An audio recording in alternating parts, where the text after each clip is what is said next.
আসসালামু আলাইকুম ওয়া রাহমাতুল্লাহি ওয়া বারাকাতুহু। এখানে একটা কোরআন আয়াত শোনাই। আল্লাহ কোরআনে বলছেন ওয়াইদা হুইয়িতুম বিতাহিয়্যিতিন ফাহাইয়্যু বিআহসানা আও রুদ্দুহা। এটা সালাম সম্পর্কে আয়াত আছে। কি বলছেন জানেন আল্লাহর কথা? আমরা তো বুঝলাম না আল্লাহর কথাগুলো। আল্লাহ বলছেন সালাম মানে কি? আপনার জন্য দোয়া করলো, আপনার উপরে শান্তি বর্ষিত হোক। আমরা কিন্তু কারো কিছু ভালোটা চাই না।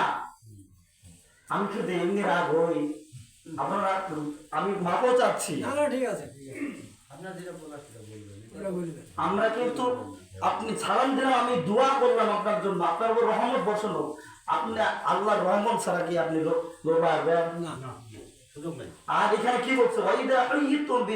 যখন তোমার উপরে কেউ তোমার মুমিন ভাই সালাম দেয়, এর জবাবটা তুমি উত্তম পন্থা দাও। সুবহানাল্লাহ।